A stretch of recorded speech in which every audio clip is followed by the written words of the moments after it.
Mega brother Nagababu ముద్దుల గారాల పట్టి నిహారిక కొణిదెల. ఈమె సినిమాల్లో నటించి అంత పాపులర్ అవ్వకపోయినప్పటికీ ప్రస్తుతం వెబ్ సిరీస్ను చేస్తూ కొన్ని సినిమాలకు నిర్మాతగా వ్యవహరిస్తోంది. అయితే ఈ మెగా ప్రిన్సెస్ పెళ్లైన సంవత్సరంలోనే విడాకులు తీసుకున్నట్లు తెలుస్తోంది. అతి చిన్న వయసులోనే విడాకులు తీసుకుంది అంటూ నిహారిక పలు విమర్శను కూడా ఎదుర్కొందనే చెప్పవచ్చు. తాజాగా ఈమె విడాకులపై రామ్ చరణ్ షాకింగ్ కామెంట్ చేశారు అంటూ సోషల్ మీడియాలో ప్రచారం జరుగుతోంది. మెగా డాటర్ నిహారిక జొన్నలగడ్డ చైతన్యను వివాహం చేసుకున్న విషయం అందరికీ తెలిసిందే. అయితే వీరిద్దరి మధ్య కొన్ని మనస్పర్ధల కారణంగా కొంతకాలంగా దూరంగా ఉండడమే కాకుండా విడాకులు తీసుకున్నట్లు సమాచారం. అంతేకాకుండా రామ్ చరణ్ నిహారిక విడాకుల విషయంలో షాకింగ్ కామెంట్ చేసినట్లు తెలుస్తోంది.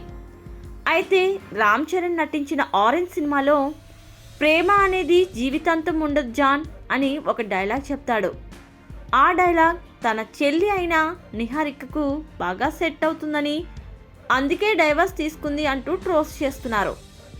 దీనితో రామ్ చరణ్ సినిమాకు సంబంధించిన డైలాగ్ను తన చెల్లి విడాకులపై షాకింగ్ కామెంట్ చేశారు అంటూ ప్రచారం చేస్తున్నట్లు తెలుస్తోంది.